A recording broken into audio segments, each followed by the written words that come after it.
اللہ الرحمن الرحیم۔ ابو ہریرہ رضی اللہ عنہ سے روایت ہے کہ رسول اللہ صلی اللہ علیہ وسلم نے فرمایا، انسان کے ہر جوڑ پر، ہر عضو پر صدقہ واجب، اور یہ حکم روزانہ کا، یعنی ہر روز ہمارے جسموں پر صدقہ واجب ہو جاتا ہے، ہماری جانوں پہ صدقہ لازم ہو جاتا ہے۔ ہم عام طور پر صدقہ کب نکالتے ہیں؟ جب بیمار ہو جاتے ہیں، حالانکہ یہ صدقہ ہر روز کے لیے لازم ہے جب تک سورج طلوع ہوتا رہے۔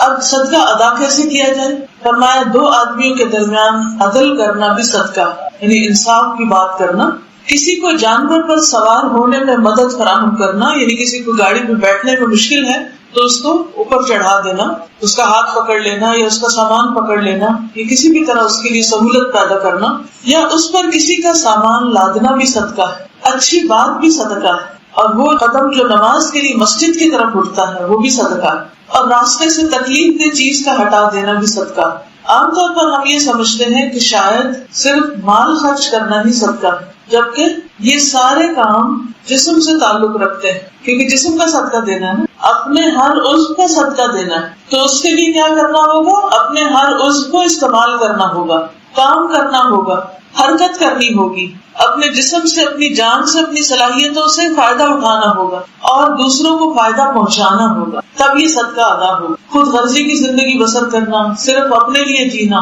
صرف اپنے من میں رہنا، صرف اپنا مطلب، اپنا الو سیدھا کرنا، صرف اپنے ہی کام کرنا اور کسی اور کی کچھ بھی مدد نہ کرنا، یہ درست نہیں۔ اس سے جسم کا صدقہ ادا نہیں ہوتا، کیونکہ اللہ تعالیٰ نے ہمیں جو بھی نعمت دی ان میں سے ہر نعمت کی پوچھ ہے، ہر نعمت کے بارے میں سوال کیا جائے گا، تو اسی طرح ہمارے جسم کے بارے میں بھی ہم سے سوال کیا جائے گا کہ اس جسم کو کس کام میں بلایا۔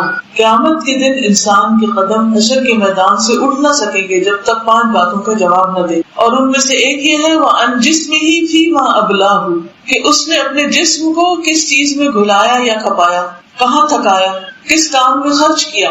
تو آپ سب دیکھیے کہ آپ کا جسم کس چیز میں تھکتا ہے۔ روز آپ سب تھکتے ہیں، لیکن کس چیز میں تھکتا ہے؟ کیا صرف اپنے ذاتی کام کر کے، یا پھر کوئی لوگوں کی خیر اور بھلائی کا کام کر کے بھی آپ تھکتے ہیں؟ تو ان میں سے چند ایک مثالیں اس حدیث میں بیان کی گئی ہیں، اور کچھ مثالیں دوسری احادیث سے ہمیں پتہ چلتی ہیں کہ جسم کا صدقہ کس طرح ادا کیا جا سکتا ہے۔ ایک اور حدیث میں آتا ہے، نبی صلی اللہ علیہ وسلم نے فرمایا، تم میں سے جو آدمی صبح کرتا ہے اس کے ہر جوڑ پر صدقہ لازم، یعنی ہر روز صبح جب ہوتی، سورج جب نکلتا ہے تو ہمارے اوپر ایک قرض آ جاتا ہے جس کو ہمیں اس دن میں چکانا ہے، تو ہر مرتبہ سبحان اللہ کہنا صدقہ ہے۔ اب یہ زبان ہل رہی ہے اللہ کے ذکر میں، تو زبان سے آپ صدقہ دے رہے ہیں، کیسے؟ کیا کر کے؟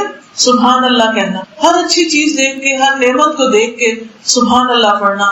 مثلاً آپ گھر سے نکلے ہیں، راستے میں کئی اچھی چیزیں دیکھ رہے ہیں، اپنے ہاتھوں کے اوپر نظر جاتی کہ شکر اللہ نے ہاتھ سلامت رکھے ہیں، تو مختلف نعمتیں دیکھ کر اللہ تعالیٰ کی تعریف بیان کرنا، سبحان اللہ، الحمدللہ کہنا، کیونکہ ہر مرتبہ الحمدللہ کہنا بھی صدقہ ہے۔ تو ہر نعمت کو یاد کر کے الحمدللہ کہیں، اور ہر مرتبہ لا الہ الا اللہ کہنا بھی صدقہ ہے۔ سوچئے دن میں ہم کتنی بار لا الہ الا اللہ کہتے ہیں۔ ہم سمجھتے ہیں شاید جب مسلمان ہوتا ہے کوئی تو اس وقت لا الہ الا اللہ پڑھنا ہوتا ہے، اور اس کے لیے بس اتنا پڑھنا ہی کافی، جبکہ بعد میں بھی روزانہ انسان کو لا الہ الا اللہ پڑھنا چاہیے۔ خاص طور پر لا الہ الا اللہ وحدہ لا شریک لہ لہ الملک ولہ الحمد وہو علی کل شیء قدیر۔ جو شخص 100 دفعہ یہ کلمہ روز پڑھتا ہے وہ سب سے زیادہ نیک عمل کرتا ہے، سوائے اس کے کہ کوئی اور بھی ایسا ہی کرے یا اس سے زیادہ کرے۔ یعنی جو شخص یہ کلمہ لا الہ الا اللہ وحدہ لا شریک لہ ہر روز پڑھتا 100 دفعہ، تو گویا اس نے اللہ سبحانہ وتعالیٰ کی وحدانیت بیان کی، شرک کی نفی کی، اللہ سبحانہ وتعالیٰ کو خوش کیا اور بار بار اس کا اقرار کیا۔ ایسا شخص شیطان کی شر سے بھی محفوظ رہتا ہے۔ تو اس لیے کیا کرنا چاہیے؟ زبان سے بھی ذکر کرنا چاہیے۔ تو زبان کا ذکر بھی ہمارے لیے کیا شمار ہوگا؟ صدقہ۔ ایک اور حدیث سے یہ پتہ چلتا ہے کہ جو یہ صدقہ ادا نہیں کرتا وہ اپنے آپ کو آگ سے آزاد نہیں کرتا، یعنی جو جسم کا صدقہ نہیں دیتا وہ آگ سے آزاد نہیں کر سکتا، اپنے آپ کو آگ سے چھڑا نہیں سکتا۔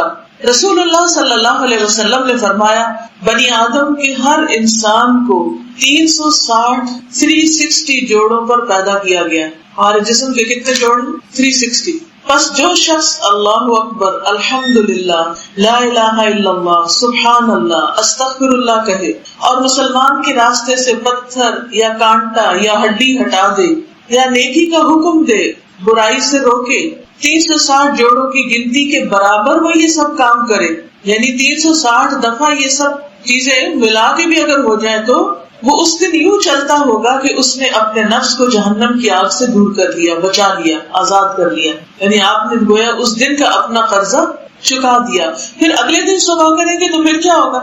نیکسٹ ڈے جب آپ صبح کریں گے تو پھر کیا ہوگا؟ دوبارہ سے قرضہ آ جائے گا.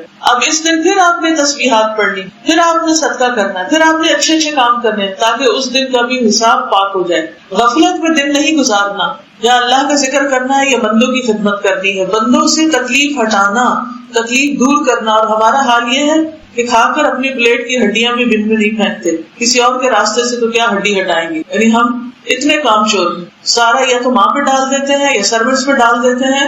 یعنی اپنے حصے کی جو صفائی ہے یا اپنے حصے کا جو کام ہے اس کو کرنا بھی اپنی شان کے خلاف سمجھتے ہیں. تو پھر کس چیز سے آپ صدقہ ادا کر رہے ہیں, کس طرح اپنی ذمہ داری پوری کر رہے ہیں, ہمیں سے ہر ایک کو سوچنا چاہیے. پھر نماز, روزہ, حج اور اذکار یہ سب انسان کا صدقہ ہے. ابو الاسود الدؤلی کہتے ہیں کہ ہم ابو ذر رضی اللہ عنہ کے پاس تھے کہ انہوں نے کہا صبح ہوتی ہے تو تمہارے ایک ایک کے جوڑ پر صدقہ لازم ہو چکا ہوتا ہے اور ہر روز ایسے ہوتا ہے. چنانچہ اس کی ہر نماز, روزہ, حج, تسبیح, تکبیر, تحمید سب صدقہ.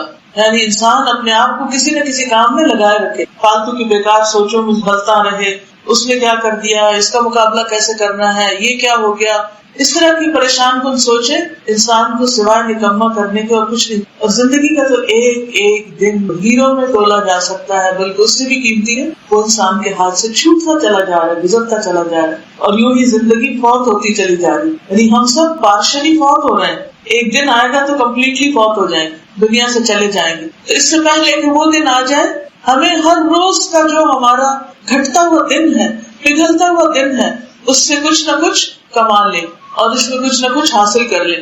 پھر اسی طرح اللہ کے بندوں کو سلام کرنا, سلام میں پہل کرنا, یہ بھی صدقہ ہے. نبی صلی اللہ علیہ وسلم نے جب صحابہ کو بتایا کہ ہر انسان کے ہر جوڑ پر صدقہ ہے, یعنی صبح کے وقت واجب ہوتا ہے, تو مسلمانوں کو یہ بات بہت مشکل لگی کہ اتنے پیسے تو ہمارے پاس ہے نہیں کہ ہم 360 روپے خرچ کریں یا 360 کچھ چیزیں اللہ کے راستے میں دیں, تو ہمارا بنے گا کیا؟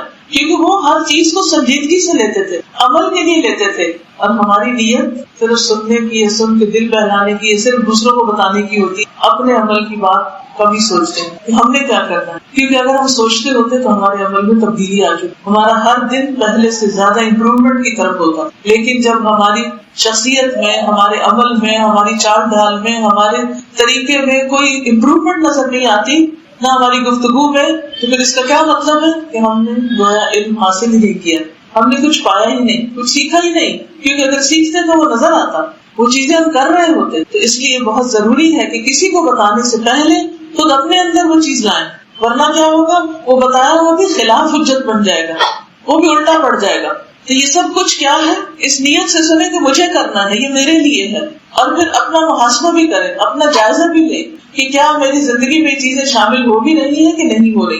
تو بہرحال جب نبی صلی اللہ علیہ وسلم نے یہ حدیث بتائی تو صحابہ کو پریشانی ہوئی کہ یہ کریں گے کیسے. کوئی بھی آپ کے کہے آپ کے جی آپ مقروض ہو چکے ہیں اور یہ قرضہ ہر روز بڑھ رہا ہے, تو آپ کی پریشانی کا عالم کیا ہوگا کہ میں اس قرضے کو کیسے چکاؤں, کیسے اتاروں. تو اس صورت میں کیا ہوگا, پھر آپ فکر کریں گے, آپ کو پریکٹیکلی کچھ کرنے کی فکر کریں کہ میں کچھ کروں تو میرا قرضہ اتر جائے, میں اس بوجھ تلے نہ دب جاؤں. تو ہمیں بھی ایسے ہی سننا چاہیے اس حدیث کو جیسے صحابہ نے سنا, اور ویسے ہی فکر لگانی چاہیے جیسے صحابہ نے لگائی. تو آپ صلی اللہ علیہ وسلم نے ان کو فرمایا کہ بندوں کو سلام کرنا بھی صدقہ ہے. یعنی ایک طرف ذکر کرنا, اور دوسرا یہ کہ بعض اوقات کیا ہوتا ہے کہ آپ لوگوں میں ہوتے ہیں, اس وقت آپ ذکر کم کر پاتے ہیں کیونکہ کوئی آپ سے کچھ پوچھ رہا ہے, کوئی کچھ پوچھ رہا ہے, ذکر پر اتنی کنسنٹریشن نہیں ہوتی. تو ایسی صورت میں انسان کو پھر کیا کرنا چاہیے کہ جب لوگوں کے بیچ میں ہو تو لوگوں کی خدمت میں لگ جائے. سب سے آسان خدمت کیا ہے کہ ان کو سلام کرے, اور اس بات کو عادت بنا لینا چاہیے کہ صبح اٹھتے ہی اپنے سب گھر والوں کو سلام کرے, ایک دوسرے کو سلام کرے. جس گھر میں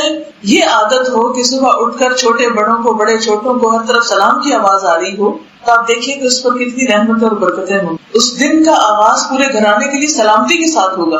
اور جس میں نحوست کے مارے اٹھے اور کوئی کسی کی شکل نہ دیکھنا چاہے تو وہاں پر کیا رحمت آئے گی. پھر اسی طرح پانی کا گھونٹ پلانا. اب پہلا کیا تھا کہ جب آپ اکیلے ہیں اللہ کا ذکر کریں, اور جب آپ لوگوں میں ہیں تو کی خدمت کریں, کیونکہ خدمت میں عظمت ہے. کسی انسان کی بڑائی کسی کے دل میں آ نہیں سکتی جب تک وہ دوسروں کی خدمت نہ کرے، اور اس کے لیے انسان اپنی نگاہوں سے یہ دیکھے کہ دوسرے کو کس چیز کی ضرورت ہے اور پھر آگے بڑھے۔ تو پانی کا گھونٹ پلانا بھی صدقہ ہے۔ نبی صلی اللہ علیہ وسلم نے فرمایا آدم کے بیٹے کے کل 360 جوڑ یا ہڈیاں ہوتی، ہر روز ہر جوڑ کی طرف سے صدقہ ادا کرنا لازم ہوتا ہے، ہر اچھی بات صدقہ ہے، آدمی کا اپنے بھائی کی مدد کرنا صدقہ ہے، پانی کا ایک گھونٹ پلانا بھی صدقہ ہے۔ اور بعض اوقات ہم اس میں بھی بخل کر جاتے ہیں، مثلا پانی اگر کم ہو، جیسے اب اپنی بوتل ہو اور ہمیں پتہ چل جائے کہ کسی اور کو بھی ضرورت ہے، تو بعض اوقات لوگ نگاہ ہی نہیں ملاتے کہ ہمیں دینا نہ پڑ جائے، ہم سے نہ کوئی مانگ لے، ہمارے گھر سے نہ کوئی لے لے آتے۔ تو شیطان جو ہے وہ انسان کو فقر کی دھمکی دیتا ہے، فقر سے ڈراتا ہے، خوف دلاتا ہے کہ تمہارا کیا بنے گا، اس لیے وہ دوسروں کے ساتھ شیئر نہیں کرنے دیتا۔ یہ خود غرضی بھی شیطان کی طرف سے ہوتی کہ انسان صرف اپنا فائدہ سوچے اور باقی سب کو بھول جائے۔ تو یہاں پر کیا پتہ چلتا ہے کہ انسان کا کسی کو چھوٹا سا فائدہ پہنچانا، یعنی ایک گھونٹ دینا، وہ بھی صدقہ ہے۔